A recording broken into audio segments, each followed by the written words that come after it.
The heavy smell of sweat and rubber permeated the back room of the Chase Center arena. I sat on the bench, elastic bandages wrapped around my hands, listening to the muffled roar of the crowd outside the wall. Marcus conjured up my gloves, checking every stitch with the meticulousness that made him a legend among San Francisco coaches. "Lance, we're going to work on number 1 today. Thompson is good on the counterattack, but you have the advantage in arm span." Marcus spoke softly, almost in a whisper, as he always did before important fights. I nodded, squaring my shoulders.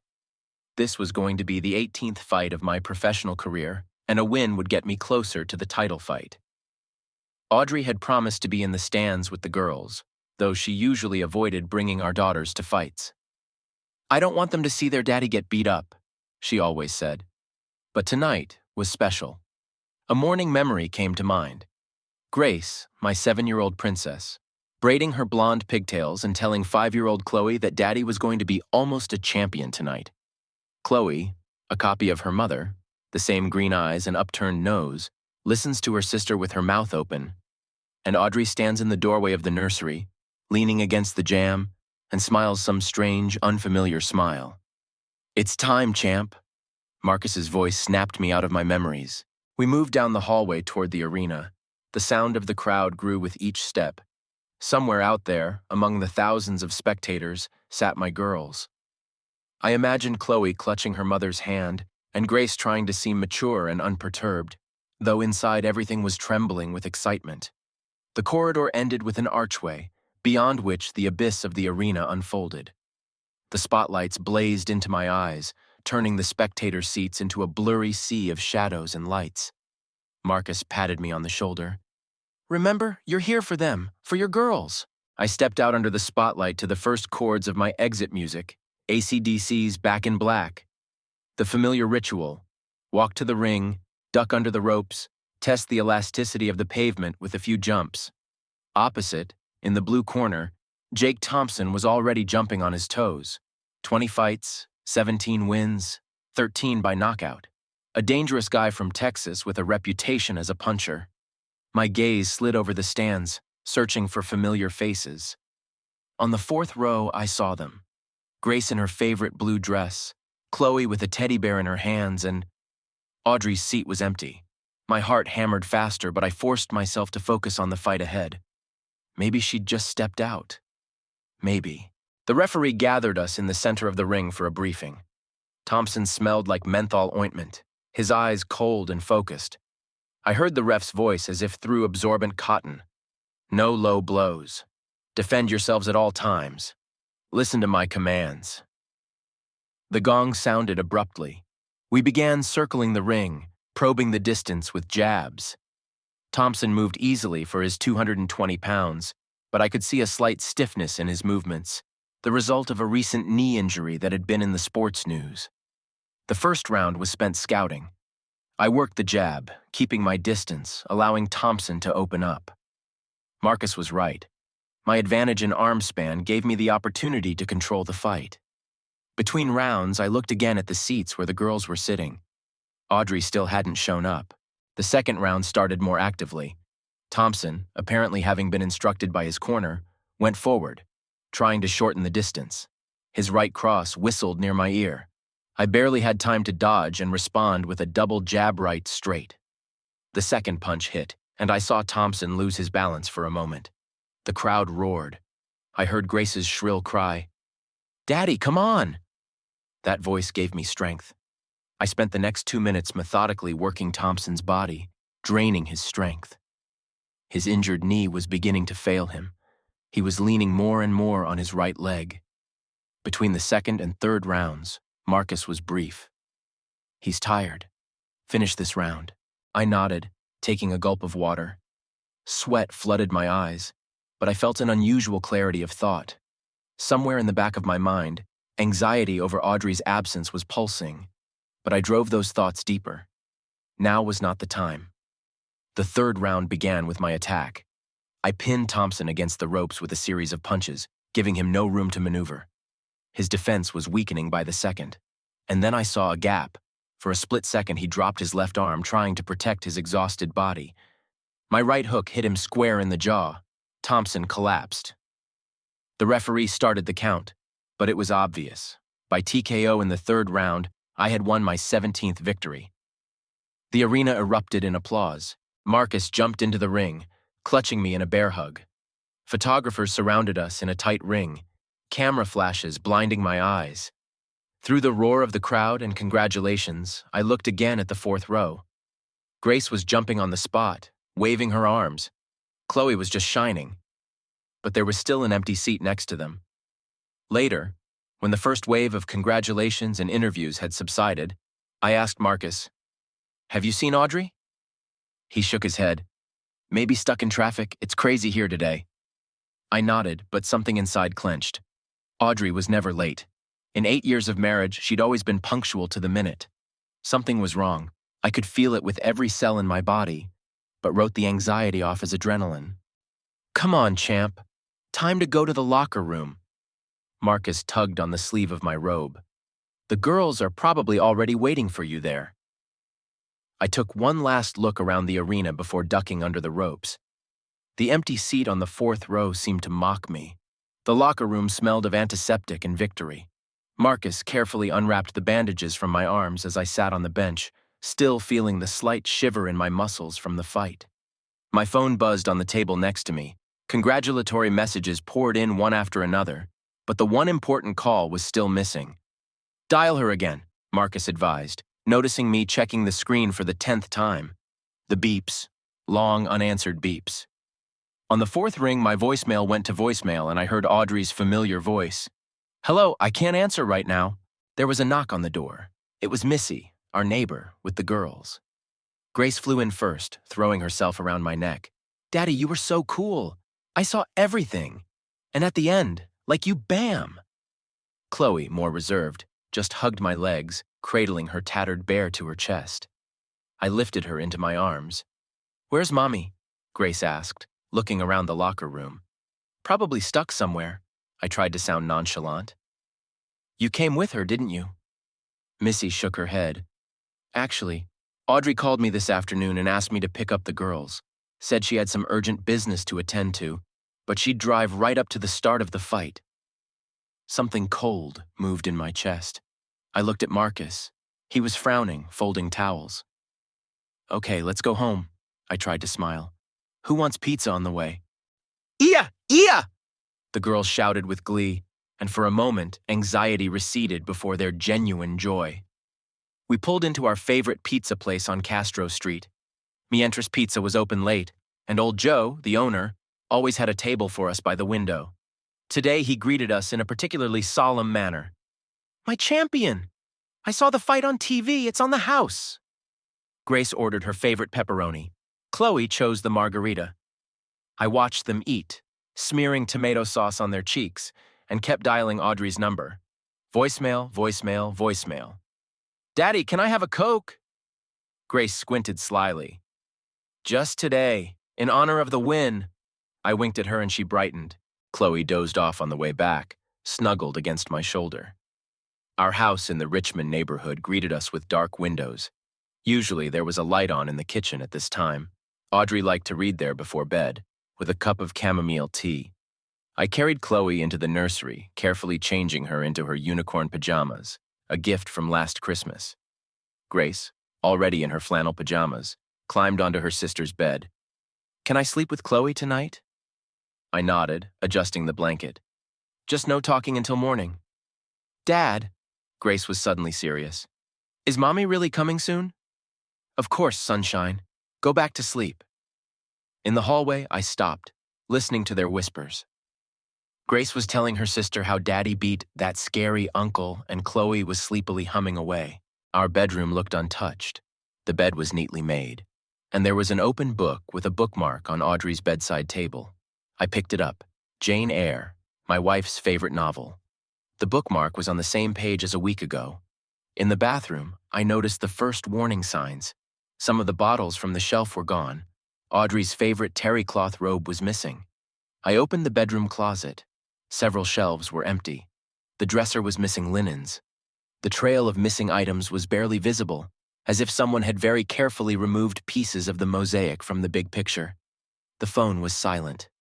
I dialed the number of Beatrice, Audrey's mother. Hello, sorry for the late call. Lance, I watched your fight, congratulations. Beatrice's voice sounded strained. Thank you. You didn't talk to Audrey today? A pause. A pause too long. No, dear, maybe she just got held up somewhere?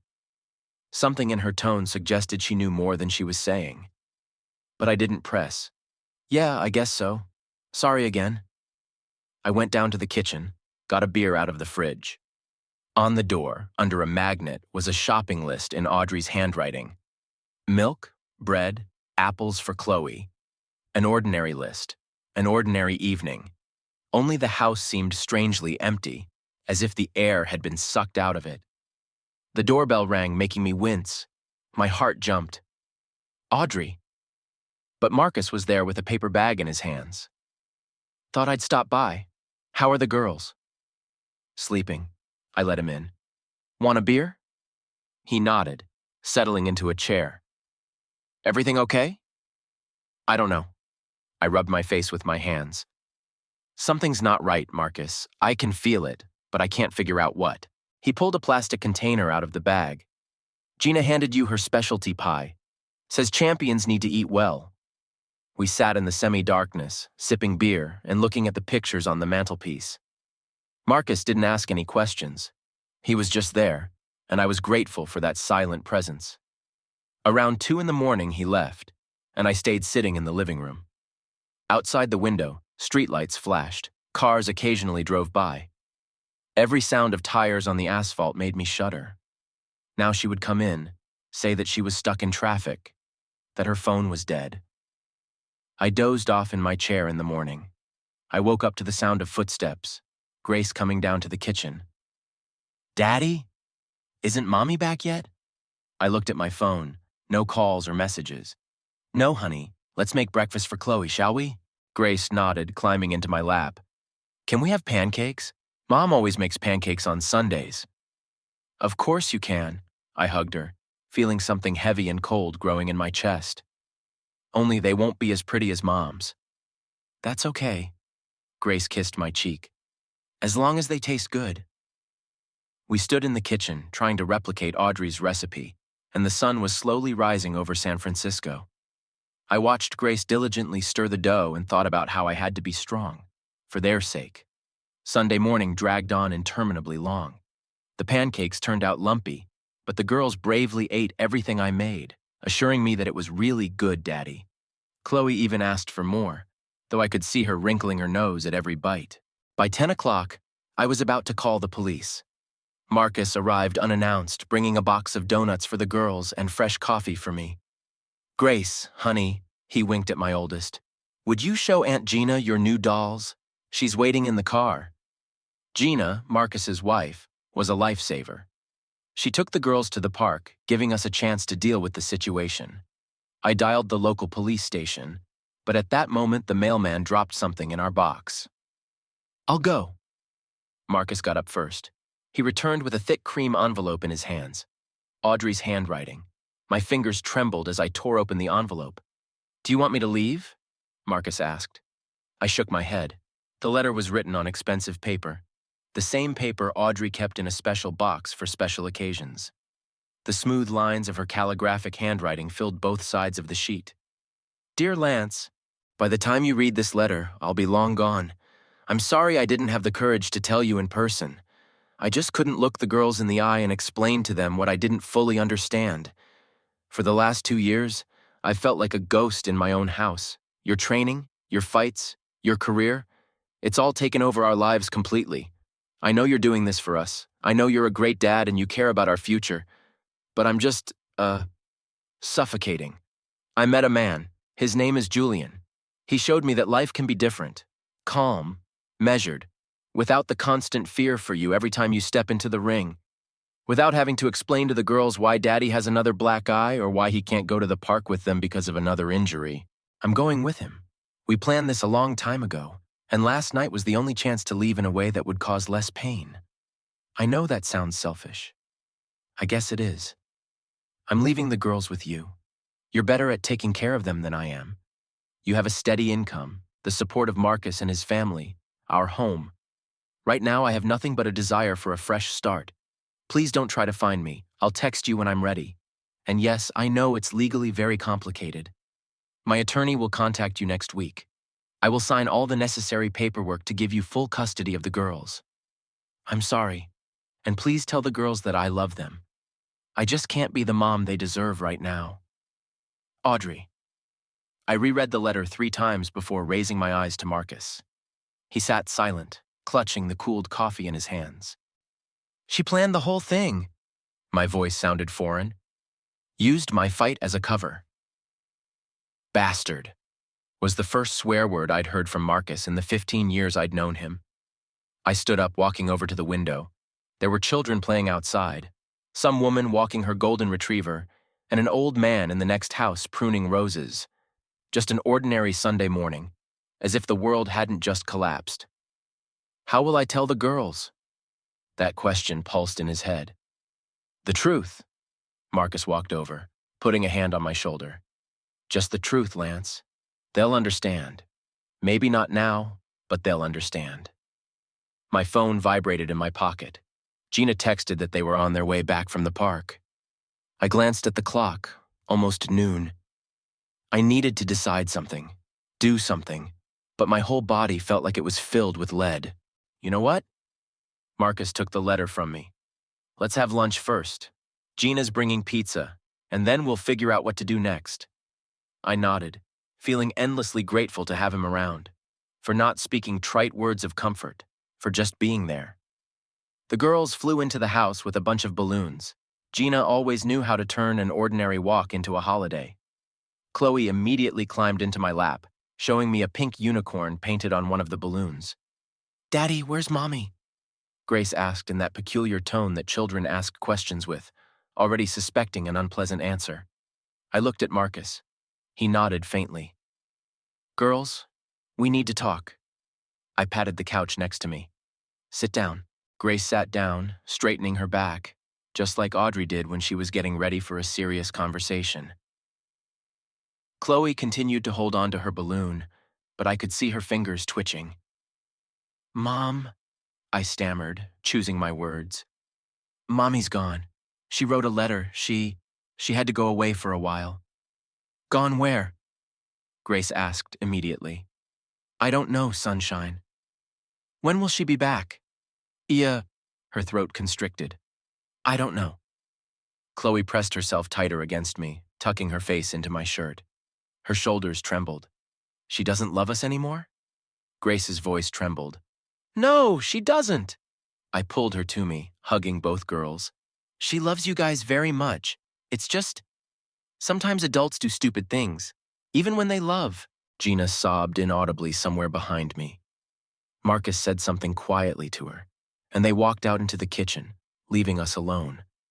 We sat there for so long, me holding my girls, feeling my shirt getting wet from their tears, and the words from the letter, "You'd better take care of them," spinning around in my head, like it was some kind of damn compensation for betrayal. Dad? Grace lifted her crying face. You're not leaving, are you? Never. I kissed the top of her head. I'll always be with you, I promise. Chloe still didn't say a word, only clutched her balloon tighter. Her favorite teddy bear, a gift from Audrey, lay forgotten on the floor. The smell of pizza wafted from the kitchen, but no one was thinking about food. I could hear Marcus talking quietly on the phone, probably canceling my workout tomorrow. All workouts could be canceled. The only thing that mattered right now was my girls, who were trembling in my arms, trying to figure out why their mom thought some damn Julian was more important than them. The phone on the table vibrated again. Beatrice was calling. I didn't bother answering it. All the talking could wait.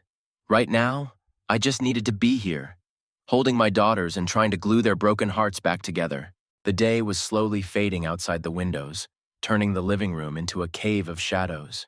No one turned on the light. It seemed sacrilegious to break this silence, even with the flick of a switch. At some point, Chloe fell asleep in my arms, still clutching her balloon. Grace sat next to me, mechanically thumbing the edge of the couch cushion. Do you want me to read to you? I asked her in a whisper. She shook her head. Daddy, are you mad at Mommy? I wondered. Anger would come later, I knew that. Right now, there was just emptiness and heaviness in my chest. No, sunshine. I'm just really sad. Me too, she snuggled against me. Can I sleep with you tonight? Sure. Chloe too. That night, the three of us slept in my bed. I lay awake, listening to my daughter's steady breathing and looking at the empty half of the bed where Audrey had slept just yesterday. Somewhere in the drawer of my bedside table was that damned letter that had changed everything. And outside the window, the evening San Francisco continued to live its life, indifferent to our grief. The first week after Audrey's departure was a blur. Every morning started the same way. I woke up at 5 in the morning from the fact that Chloe moved from the other end of the bed closer to me in her sleep, snuggling with her small, warm body. Grace was usually awake by now, sitting by the window, wrapped in a blanket, looking out at the waking street. That morning she was there again, like a little sentry. Daddy, can Mommy come back today? I didn't know what to answer. The letter from Audrey's lawyer had arrived 2 days ago. Dry legal wording, custody transfer papers, everything just as she'd promised. I still couldn't bring myself to sign them. Time to get ready for school, Princess. I kissed the top of her head. Getting ready in the morning had turned into a real ordeal. Audrey used to make breakfast while I packed the girls' lunchboxes. Now I had to do it all by myself. I was tangling my hair rubber bands trying to braid Chloe's pigtails, while Grace patiently showed me how Mom did it crosswise. That's it, Daddy. She managed my clumsy fingers. First the right strand, then the left. Toast burned in the kitchen while I fiddled with my hair. Flakes with milk were our salvation, a simple breakfast that even I couldn't screw up. I don't want to go to school. Chloe picked at her bowl with her spoon. Miss Parker is going to ask about Mom again. I clenched my fists under the table. Chloe's teacher had called 3 times this week, concerned about the girl's condition. Chloe had stopped participating in group activities, sitting alone at recess. You know what? I took a seat next to her chair. Let's tell Miss Parker today that this is between you and me, okay? She nodded, smiling weakly. After school, the girls were picked up by Gina. I was supposed to meet Marcus at the gym. A week without training hadn't gone to waste. My whole body was aching from the strain, demanding the usual workout. I was greeted by the smell of sweat and leather, the thudding of the pairs, and the creaking of the ropes. Marcus was waiting by the ring, glancing at his watch defiantly. You're here at last. Get changed. The bandages felt like a second skin on my arms. I started with a light warm-up, jumping rope, stretching, shadow work. My body was slowly remembering a familiar rhythm. Title fight in 4 months. Marcus held the punching bag while I practiced combinations. If you want to back out, no! I put all my anger into another punch. I have to fight. You should be with the girls. I can handle it. Right hook, duck, hook again. They'll be proud of their father. Marcus let go of the punching bag, gesturing to me. Come here, champ. We need to talk. We sat down on a bench against the wall. The gym was slowly emptying. It was getting close to evening. Gina says Chloe hardly ever talks. I nodded, unwinding my bandages. At school, too. Only whispers with Grace sometimes at night. And Grace? Trying to be strong, too strong for a 7-year-old. I rubbed my face with my hands. Caught her in the kitchen yesterday, trying to make dinner, almost burned herself on the stove. Marcus pulled an envelope out of his bag. Here you go. It's the contacts for a good child psychologist. Gina's been inquiring. They're not sick. I tried to return the envelope. No, they're not sick. They're little girls who were abandoned by their mother. They need help, Lance. And so do you, by the way. I crumpled the envelope in my fist. There was a lump in my throat. Every night when I put them to bed, they ask for a story, and every time, the story ends with Mommy coming back. What about you? What can I do? I tell the story the way they want it told. At least let them be happy in their dreams. Marcus patted my shoulder. Okay, go take a shower. I expect you at 7 in the morning tomorrow. And no tardies. There was a surprise waiting for me at home. The girls and Gina had made dinner. The pasta may have been a little overcooked and the sauce burned, but it was the first real family dinner I'd had in a week. "We made it ourselves," Grace announced proudly, setting out the plates. "Aunt Gina only helped a little." Chloe silently handed me a glass of juice, but in her eyes, I saw a glimmer of her former liveliness. Gina winked at me. "Your youngest is great at slicing tomatoes. Future chef." After dinner, when Gina left, we settled into the living room. I helped Grace with her math homework while Chloe drew something in her sketchbook. "What are you drawing, little girl?" She showed the drawing, 3 figures holding hands. There was no 4th figure. "That's us," she said quietly. "That's us now." I pulled her to me, feeling the traitorous stinging in my eyes. "Yes, sunshine. It's us." Grace put the pencil away. "Daddy, can we put Mom's pictures away? I don't want to look at them." I glanced at the mantelpiece. The happy faces in the pictures seemed mocking now. "Okay, let's clean it up." We gathered up all the pictures of Audrey and put them in a box. I took it up to the attic, promising myself to deal with it later. Maybe someday the girls would want to see them again.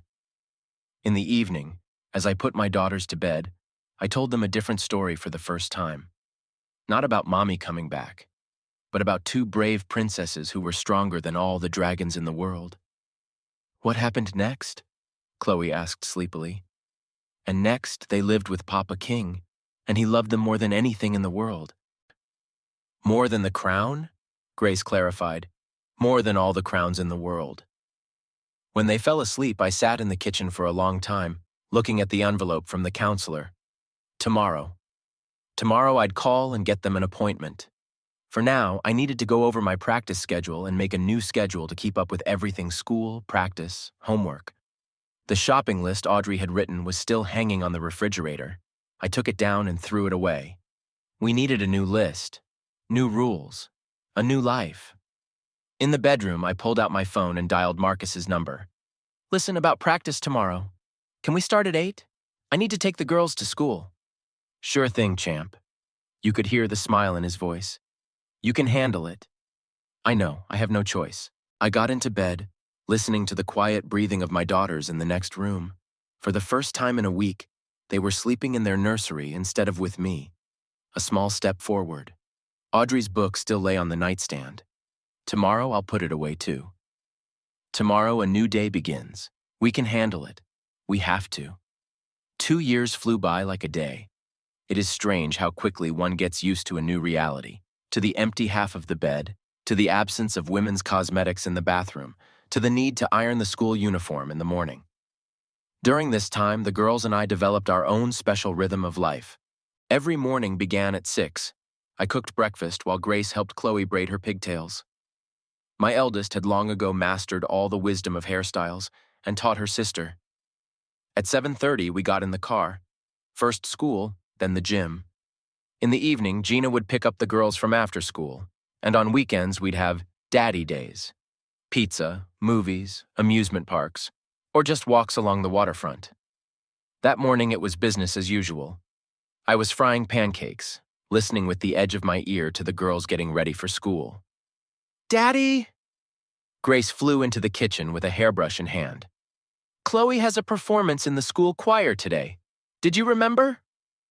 Of course I hadn't forgotten. The calendar on the refrigerator was covered with notes. Glee Club, 3 p.m. Grace Dance, 4:30 p.m. Sparring, 6 p.m. "I'll be in the front row." I winked at Chloe, who peeked out from behind her sister, unabashedly. "With a video camera." After 2 successful fights, I was 2 steps away from a title fight. Bookmakers had already started taking bets. Sports reporters were calling every day, begging for interviews.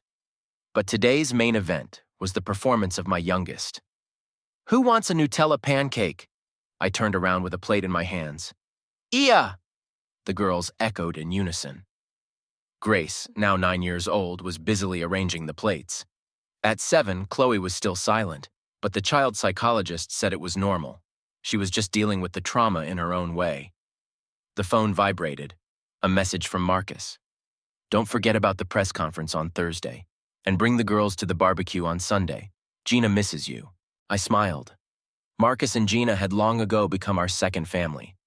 Their home was always open to us, and their care got us through the toughest of times. "Daddy, can I wear Mommy's beads today?" Chloe's quiet voice made me freeze.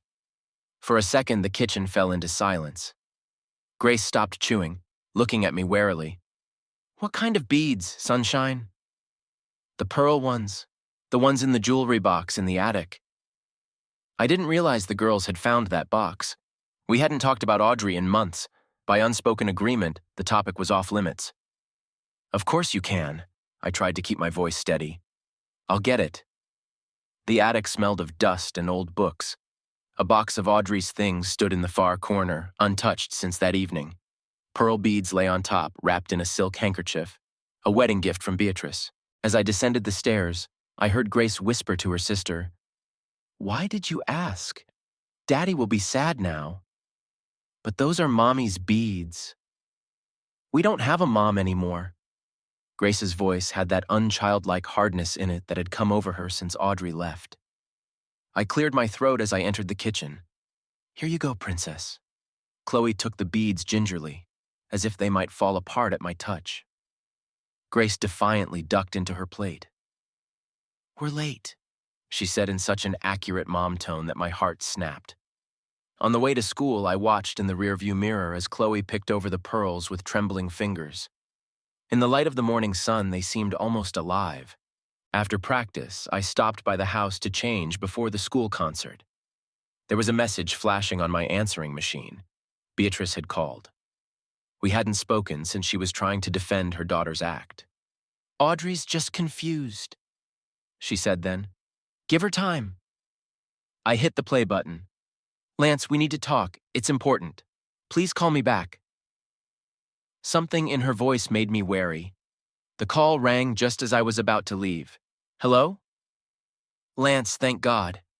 Beatrice spoke quickly, as if she was afraid I would hang up. "I need to meet with you. Today." "I can't tonight. Chloe has a concert at school."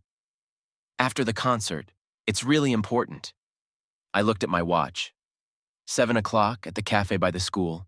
I only have an hour, then practice. "Okay." She was quiet. "Lance, I'm sorry. For everything." I hung up the phone, feeling the anxiety building up inside. Beatrice never apologized. She was just as proud as her daughter. There was nowhere for the apple to fall in the school auditorium. Grace waved at me from the third row. She had insisted on coming to support her sister. The junior high school choir looked touching in matching white dresses. Chloe stood in the second row, her mom's beads glittering around her neck. They sang "Over the Rainbow," and for the first time in 2 years, I heard my youngest daughter sing. Her voice, clear and ringing, rose above the others, and for a second I saw Audrey in her. She liked to sing when she was happy too. After the concert, Chloe threw herself on my neck. "Daddy, did you cry?" "No, honey." I furtively wiped my eyes. It was just a speck of dust. Grace handed me a handkerchief. "You said boxers don't cry." "Dads cry sometimes." I hugged them both. "From pride." Gina was waiting at the exit to pick up the girls. "Great performance, honey. Who wants ice cream?" "I can't go with you." I took a seat in front of my daughters. "Daddy has an important meeting, but we'll celebrate tomorrow, okay?" Chloe nodded, but I noticed a shadow of disappointment in her eyes. Grace frowned. "Promise?" "When have I ever deceived you?" The cafe was almost empty. Beatrice sat by the window, nervously stirring the sugar in her untouched cup of coffee. She had aged over the 2 years. Her hair had turned completely gray and new wrinkles had appeared in the corners of her eyes. "Thanks for coming," she tried to smile. "What happened?" "Audrey's back in town." She said it quickly, as if ripping off a Band-Aid.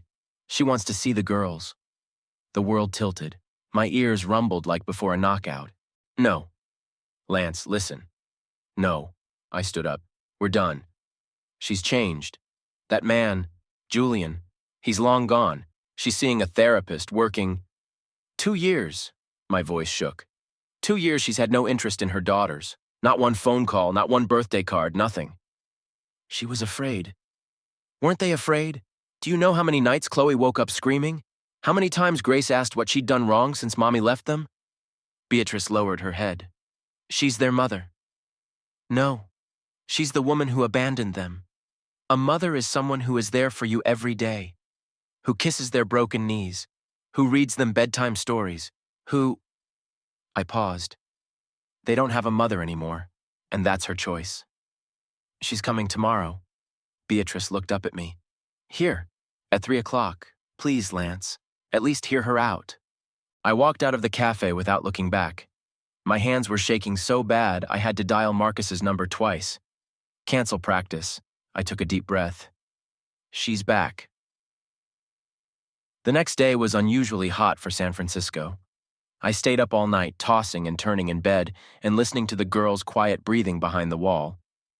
Around 5 in the morning, I got up and went out to the backyard. The punching bag that Marcus and I had hung here a year ago was creaking quietly in the morning wind. A punch. Another punch. Muffled sounds ripped through the pre-dawn silence. My knuckles burned even through the bandages, but I kept punching until the sun began to rise over the rooftops of the neighboring houses. Dad. Grace's voice made me stop. She was standing on the doorstep in her favorite unicorn pajamas, which were already getting small for her. Are you okay? Of course I am, Princess. I tried to smile, unwinding the bandages. Just practicing. She looked at me with that special look, too wise for a 9-year-old girl. You never practice this early. Is something wrong? Chloe was already in the kitchen, rattling plates. She liked to make French toast on Saturdays, the only dish she made perfectly. The smell of cinnamon and vanilla filled the house. That smells so good. I kissed Chloe on the top of her head. She smiled without taking her eyes off the stove. Breakfast passed in unusual silence. Grace kept casting suspicious glances at me, and Chloe was completely absorbed in the process of making a new batch of toast. I have an important meeting today. I set my fork aside. You're going to Aunt Gina's. But you promised to celebrate my concert. Chloe finally pulled herself away from the stove. And we will definitely celebrate. Tonight, I'll pick you up at 5 o'clock and we'll go to your favorite Italian restaurant. Grace squinted. Is this about Grandma? I saw her talking to you at the cafe yesterday. Sometimes it scared me how observant my oldest daughter was. She never missed a thing, noticed everything, analyzed everything. Yeah, it has to do with Grandma. I decided to be honest, but not go into detail. Adult stuff. At 3:30, I was already sitting in the same cafe, tapping my fingers nervously on the table. Marcus had insisted on coming with me. You need support, champ. Beatrice appeared first. She was wearing a stern gray dress and a string of pearls, just like the one I'd given Chloe yesterday. She sat down across from me, avoiding looking me in the eye. She'll be right in. And she did. Time seemed to stop when the bell above the door jingled and Audrey entered the cafe. She hadn't changed much in 2 years, except that her hair was shorter and there were faint wrinkles in the corners of her eyes. She was wearing a simple blue dress, the same one she'd once worn to parent-teacher conferences. Hello, Lance. Her voice trembled. I remained silent. Marcus put a hand on my shoulder, a silent reminder to keep my cool. You look good. She sat down next to her mother. I've been watching your fights on TV. Why are you here? My voice sounded hoarse. She interlocked her fingers, an old habit when she was nervous. I want to see the girls. No. Lance, please. I'm their mother. Was her, 2 years ago. The waitress brought coffee that no one had ordered. There was a heavy pause. I know I did a terrible thing, Audrey said quietly but firmly. I'm not apologizing. I want to try to make it right. Fix it? I felt anger rising up inside in a hot wave. Do you have any idea what they've been through? Chloe stopped talking. Grace slept with the lights on for a year. They were afraid I'd leave them too. Beatrice shuddered. Audrey turned pale. I'm so sorry. You're sorry? Where were you when Chloe had a sore throat with a fever of 40? Where were you at Grace's first performance in the school play? Where? Lance! Marcus's voice stopped the stream of accusations. Let her talk! Audrey pulled an envelope from her purse. I've been seeing a therapist. I've been seeing a therapist for a year now. Here's the report and recommendations. I work at an elementary school. I teach music class.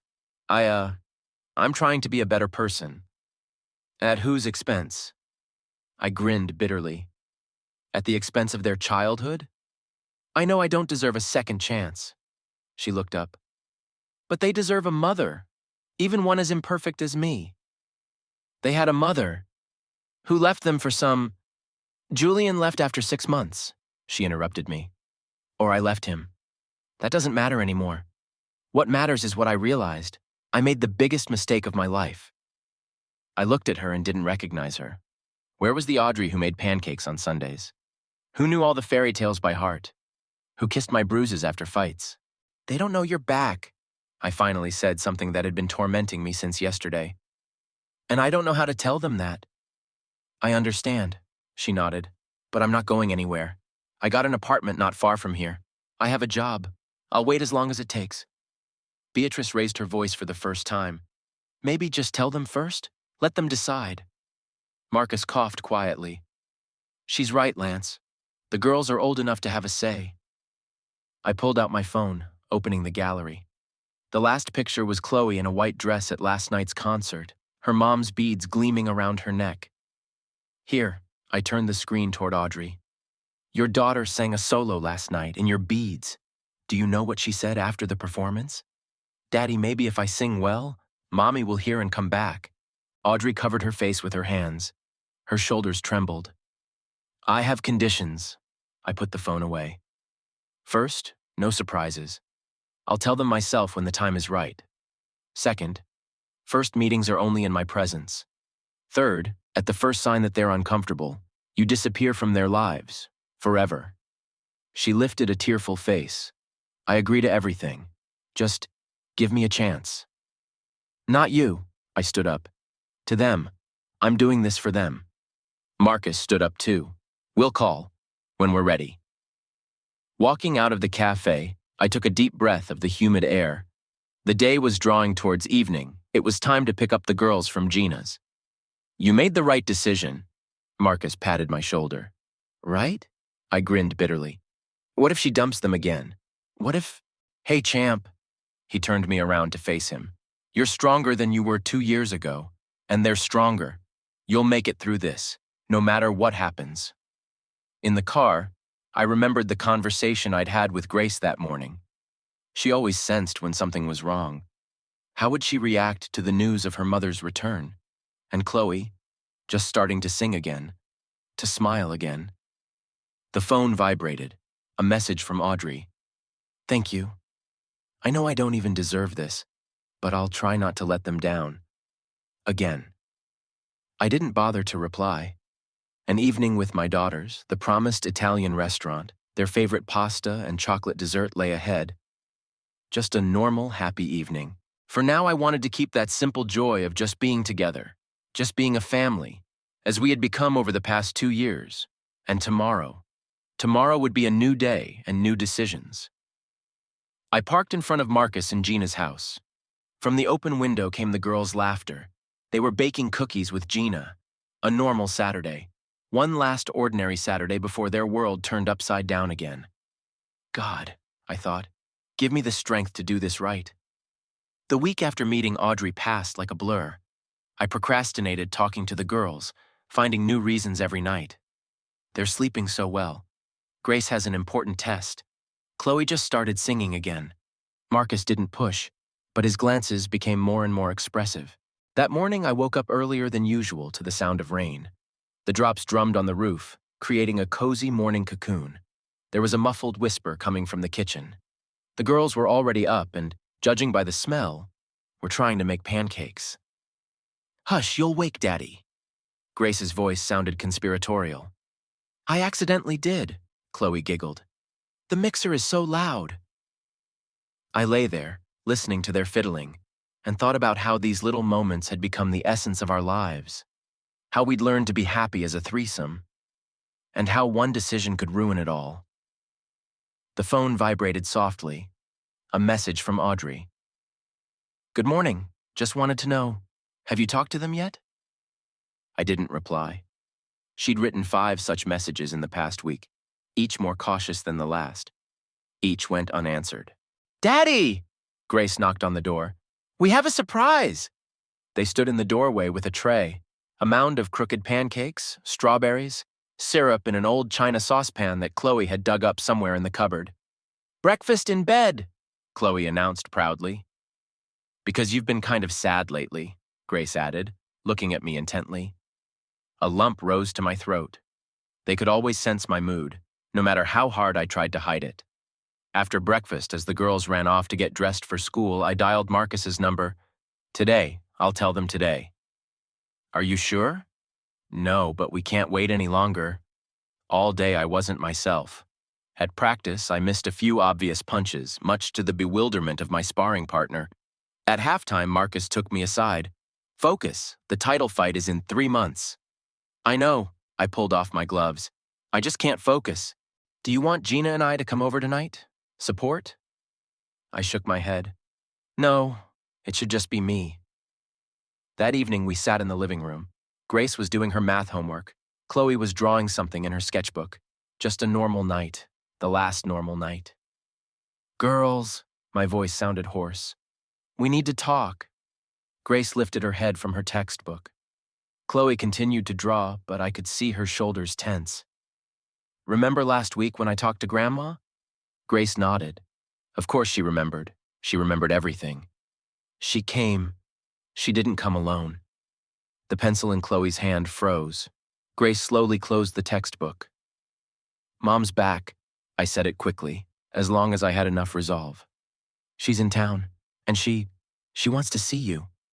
Silence, so deep that the ticking of the clock on the mantel was audible. "No," Grace stood up. "No? Sunshine." "No!" she almost shouted. "She abandoned us! Abandoned you! Abandoned Chloe!" Chloe sat motionless, still clutching her pencil. A lone tear rolled down her cheek. "I know." I pulled Grace to me. "I know, and if you don't want to see her, no one can make you." Does she really want to see us?" Chloe's voice was barely audible. Grace turned back to her sister. "What difference does it make? We don't want to see her, do we?" Chloe lowered her head. "I don't know. Chloe." "Shh," I hugged them both. "No one is demanding anything from anyone. We can just think about it. Take all the time you want." Grace pulled out of the hug. "What if we agree, she'll leave again?" There was so much pain in her voice that my heart clenched. "No," I was firm. "I won't let her hurt you, not again. All appointments will be with just me. And if you get uncomfortable, we'll end things." Chloe raised her green eyes, so much like her mom's, to me. "Has she changed?"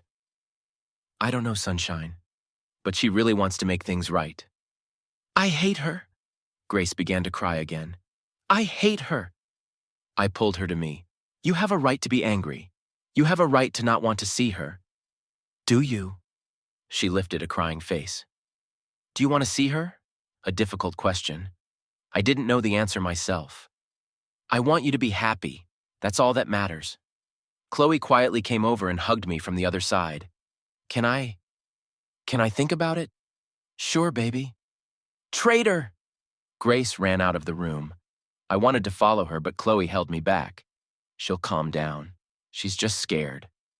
When your 7-year-old daughter says things like that, you realize that childhood ended too soon. I couldn't sleep at night. There was whispering coming from the girls' room. They always talked like that when something important happened. I went to the door. "She's going to leave us again." Grace's voice sounded muffled. "Maybe not." Chloe spoke more softly. "People change. You don't remember her at all. You were 5. I remember she used to sing lullabies, and she smelled like vanilla." Pause. "And do you remember how she cried when Daddy lost fights?" "No." "I do remember. She always thought only of herself." I quietly stepped away from the door. Tomorrow would be a new day, new conversations, new tears. But for now, let them talk. Sisters should support each other. The phone vibrated again. "Audrey, just want you to know, I'll be waiting, as long as it takes." This time I answered. I told them, give them time. The reply came instantly. "Thank you." In the morning, Grace came down to breakfast with eyes red from tears. I was thinking, if Chloe wants to see her, I'll go with her, to protect her. I pulled her to me. You're the bravest girl in the world. I'm not doing this for her. She snuggled into my shoulder. For Chloe, and for you. I know, sunshine. I know. That evening I texted Audrey. Saturday, park by the bay, 1 hour. She replied with one word. Thank you. As I looked at my daughter sleeping, I prayed for only one thing, that this decision would not become another mistake, that their fragile hearts would survive the encounter, that Audrey would truly change. The training room buzzed with the thumping of punching bags and the creaking of machines. The title fight was less than a month away, and Marcus was racing me like never before. After a month of seeing Audrey, the tension eased a little as the girls slowly got used to her presence in their lives. Meetings in the park turned into trips to the ice cream parlor, and then there were walks along the waterfront. Grace was still wary, but no longer ran away in tears after each meeting. Chloe thawed faster, especially after Audrey came to her school concert. They'd even started texting each other, short messages about school, about singing, about the weather. Focus. Marcus's voice brought me back to reality. Your left hook has gotten slow. I went back to working the punching bag, trying to concentrate on technique. The phone in my bag vibrated, probably another text from Audrey about an upcoming meeting. We'd arranged to take the girls to the zoo this weekend. Suddenly, Gina came running into the room, pale, phone in hand. Lance, hurry! I froze with my hands up. What's wrong? Grace called. She's crying. Audrey picked them up from school. Said you guys made arrangements. There was a rumble in her ears. What? She picked both of them up. Grace managed to call from the car. I rushed to my bag, pulling out my phone with shaky hands. 5 missed calls from Grace, 2 messages. Dad, Mom's at school. She says she's taking us to her place. Call the police. Marcus was already dialing a number. I have a friend in the highway patrol. I tried calling Audrey. Beep, beep, beep. Then a quick packing like a fog. The custody papers I always carried with me. Pictures of the girls. She couldn't have traveled far. Marcus drove, breaking every possible rule. She has an apartment here, a job. She's already left everything once. My voice sounded foreign. The cops acted quickly. Apparently Marcus's name meant something to them. They put out an intercept plan, sent out an APB. I gave them the address of Audrey's apartment, but no one was there. Daddy! Another text from Grace. We're on the road toward Sacramento. Blue Toyota. Smart girl. The officer immediately radioed back. We sped down the highway, looking for every blue car. Grace's cell phone was no longer answering. Apparently the battery was dead. Or, don't think bad thoughts, Marcus said as if he'd read my mind. They'll get through this. They're strong. I thought back to the last few weeks, how Audrey had slowly come into their lives, how she'd brought Chloe sheet music for new songs, how she'd helped Grace with her history project, how she'd smiled at them with her old, warm smile. Was it all a lie? There! Marcus twisted the steering wheel sharply. A blue sedan flashed a half-mile ahead. I took a closer look. The license plates matched the ones the police had given me. Hang on! Marcus sank the gas pedal. We were catching up when 2 police cars with their flashers on showed up ahead. The blue Toyota swerved, trying to pull to the side of the road, but it was too late. Everything happened in slow motion. Audrey's car stopping, the cops getting out with guns, shouting, "Come out with your hands up!"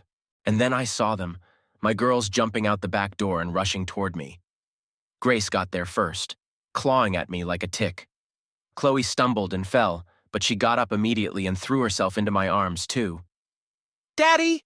Grace cried. I knew you'd find us. Chloe was just shaking, tucked into my shoulder. There was chocolate ice cream smeared on her dress. Apparently, Audrey was trying to placate them. Lance! Her voice made me turn my head around. Audrey was standing between 2 police officers, confused with smeared mascara under her eyes. I just wanted to take them away? Leave them again? I held the girls tighter. What is it this time, Audrey? What city? What man? No, I just... I couldn't take it anymore, seeing each other once a week, asking permission for every call. And you thought it would be easy? After everything you've done? Grace turned to her mother. We were starting to trust you. And you've ruined everything again. Honey, I just wanted to take you back to my place. We could live together like we used to. It's not going to be like it used to be. Grace screamed through her tears. Never! Chloe finally looked up. You promised you wouldn't cheat again. There was so much pain in those simple words that Audrey sat down on the ground. Ma'am, you're going to have to come with us. One of the officers took her under the elbow. Will you press charges? The other turned to me. I stared at the woman I once loved, the mother of my children. She sat on the pavement, broken, lost. Yes, my voice was firm, and I will file for a restraining order. No, please. She rushed toward us, but the cops held her back. Lance, I can't lose them again. You've already lost them twice. Marcus helped get the girls into the car. Grace was still sobbing. Chloe was silent, clutching her backpack tightly. Daddy, Grace tugged on my sleeve as we pulled away. I knew right away something was wrong. She was kind of weird, talking about how great it would be to live together as a threesome. You did good? I kissed the top of her head. You did the right thing. And Chloe stammered. I believed she'd really changed. Come here, baby. I pulled her to me. It's not your fault. Marcus drove in silence. The lights of San Francisco were already visible on the horizon. Home? He caught my gaze in the rearview mirror. I looked at the girls. No, let's go to your place. I don't want them to be alone tonight. A hot dinner and warm hugs awaited us at Marcus and Gina's house. Gina wrapped the girls in plaids and gave them hot cocoa. Chloe smiled for the first time all evening when Gina pulled out marshmallows for the cocoa. Practice tomorrow at 10. Marcus put a hand on my shoulder. No tardies. But the girls? They're staying with Gina, and you need to blow off some steam. He was right. The anger and fear I'd been holding back all day needed a release. At night, I lay on the couch in Marcus's living room, listening to the girls' quiet breathing in the next room. The phone vibrated again, the number for the police station. Mr. Everett? Mrs. Everett wants to speak to you. No, I pressed disconnect. The door creaked open in the darkness. Grace. Can't sleep? I lifted the comforter. She crawled under my side. You know, I thought if she came back things would be like they were before. Silly, isn't it? Not silly, sunshine. Not stupid at all. And now? Now we won't see her again? I was quiet. That's up to you, when you're ready, if you're ready. I won't be. She clung tighter. Never. Chloe came from the other side, quiet as a mouse. Can I come with you? The three of us lay on the narrow couch, just like those first days after Audrey left. Only now, it was different. Now we knew we could do it. Together. Daddy, Chloe blinked sleepily. Are you going to win the championship fight? I will, baby. And we'll be in the front row? The very first. Grace was already asleep, nipping at my shoulder. Chloe was starting to drift off to sleep too, and I lay there thinking about tomorrow being a new day. Training, preparing for battle, normal life. Only now I knew for sure that no one would ever hurt my girls again. The week leading up to the title fight was intense. After the Audrey incident, the girls slept in my room again. Grace on my right, Chloe on my left, just like those first days 2 years ago. I didn't mind. We all needed that sense of security. The police station reported that Audrey had been released on bail, but the restraining order was in effect. She couldn't go near the house, the school, the gym. Her lawyer sent a letter apologizing and asking me not to press charges. I didn't respond. That morning, the day before the fight, I woke up to the smell of bacon and coffee. The girls were already bustling around in the kitchen. After what had happened, they were careful not to stray too far from me. Daddy, Chloe met me at the stairs. We made your favorite breakfast. A mountain of pancakes, perfectly fried bacon, and freshly brewed coffee smoked on the table. Grace was just setting out the plates. You need to eat well before the weigh-in. I smiled. She sounded exactly like Marcus. Aunt Gina's picking us up after school. Grace was busily spreading jam on toast. She'll help us pick out dresses for the fight. Just not too dressy. I sipped my coffee. There'll be a lot of people there, a lot of crowding. We know, Chloe set a freshly squeezed orange juice in front of me. But it's a championship fight. I watched them eat breakfast, so different and so similar. Grace, serious and collected, checking her schedule for the day on her phone. Chloe, dreamy and quiet, drawing something with her finger on her fogged glass. Nervous. Grace raised her attentive eyes to me. A little. I didn't bother to lie.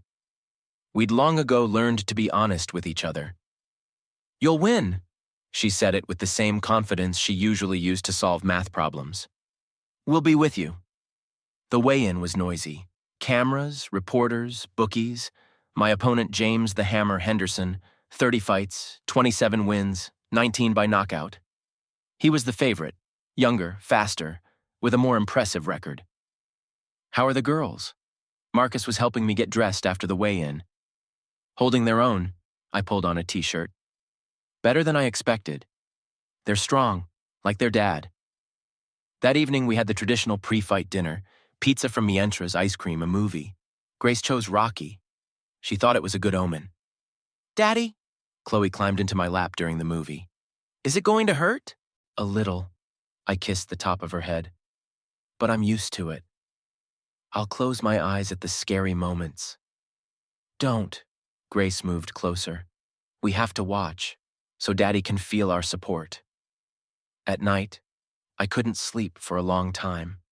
The girls had been sniffling on either side of me for a long time, and I lay staring at the ceiling. Somewhere in the city was their mother, the woman I had once loved, who had nearly ruined our lives. Twice. My phone vibrated quietly, a message from an unfamiliar number.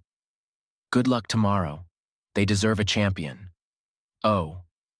I deleted the message without responding. The morning started early. Marcus arrived at 7 to help with the final preparations. The girls were already dressed, Grace in a navy blue dress, Chloe in blue. They looked like princesses. We'll be here with Aunt Gina by the start. Grace hugged me before leaving. Don't worry about us. I always worry about you. I pulled them both against me. We know, Chloe smiled. That's why you're going to win. The locker room was quiet. Marcus was bandaging my arms, slowly, methodically, like he'd done before every fight for the past 15 years. Remember our first fight? He smiled. I do. You said I was hopeless. And you proved me wrong. Outside the door, the buzz of the crowd was building. Somewhere out there, in the front rows, sat my girls. For them, I'd come all this way. For their smiles, their faith in me, their love. Ready? Marcus held out his gloves. I nodded. Ready. Stepping into the ring is always like being immersed in another world. The flashes of the cameras, the screams of the crowd, the roar of the music all merging into one pulsing stream. But tonight, I searched my eyes for only two faces. They sat to the right of the ring, my princesses. Grace held a homemade poster. Daddy's the champion. Chloe was clutching her tattered bear. Henderson was already waiting in the opposite corner, young, confident, dangerous. The referee gathered us in the center of the ring for a briefing. The usual, no low blows, listen to my commands, stand down. The first round started cautiously. We circled, probing each other with jabs. Henderson was fast, but I could see a slight nervousness in his movements. A right jab went off on a tangent, and I ducked and countered with a short hook to the body. The stands roared. Somewhere in that roar, I heard Chloe's voice, "Daddy, come on!" The second round was harder. Henderson found his rhythm and began to press. His combinations were fast and accurate. One of his punches hit the target. I felt my eyebrows split. During the break, Marcus worked on the dissection. Be patient, champ, he's running out of steam. I nodded, looking at the girls. Grace didn't take her eyes off me, her fingers clutching the poster. Chloe hid her face in her bear, but I knew she was watching too. The third round was a turning point. Henderson was really starting to tire. His punches had lost their former sharpness. I caught him on the counterattack. I missed a jab, ducked under a right cross, and put all my power into an uppercut. The punch hit the target. Henderson staggered, his knees buckled. I added more, left hook, straight right. He fell to the ropes. The referee started the count. 1, 2, 3. Henderson went up for an 8, but there was emptiness in his eyes. I knew that look. He had already lost. The last minute of the round turned into a beating. I was methodically breaking down his defense, cornering him. And then I saw a gap, and for a split second he dropped his left hand. The right cross hit him square in the jaw. Henderson collapsed like a man down. The referee didn't even start counting. He just waved his hands, stopping the fight. The crowd exploded. Marcus was the first to jump into the ring, clutching me in his arms. "You did it, champ." And then I saw them. My girls were running toward the ring. Grace was crying and laughing at the same time. Chloe was waving her bear. I knelt down by the ropes, holding out my arms to them. "Come here, my champions!" They clung to me, ignoring the blood and sweat. Grace was still clutching her banner. "I told you so! Told you you'd win!" Chloe just hugged me, nuzzling her nose into my neck. "I didn't close my eyes once, Daddy. Not once." Journalists, photographers, officials were bustling around. Some were trying to interview me. Some were shoving a microphone. But I held my girls and knew the rest would have to wait. "Mr. Everett," one of the organizers held out the championship belt. "You need to wait." I didn't let my daughters out. "First things first." Grace touched the split on my eyebrow with her finger. "Does it hurt?" "Not anymore." A familiar face flashed in the crowd at ringside. Audrey. She stood in the far corner of the hall, unnoticed among the hundreds of other spectators. Our eyes met for a moment. She smiled weakly and disappeared into the crowd. "Daddy," Chloe tugged on my arm. "Are you the real champion now?" "A real one." I kissed the top of her head. We walked out the service entrance, avoiding the reporters. Mientras Pizza was already closing, but old Joe saw us through the window and swung the doors open. "My champ, I watched the fight on TV." We sat at our usual table by the window. The girls were eating ice cream. I was applying ice to my split eyebrow. Outside the window, the city was living its usual life. Tomorrow there would be interviews, photo shoots, contracts. But tonight was our night, the night of champions.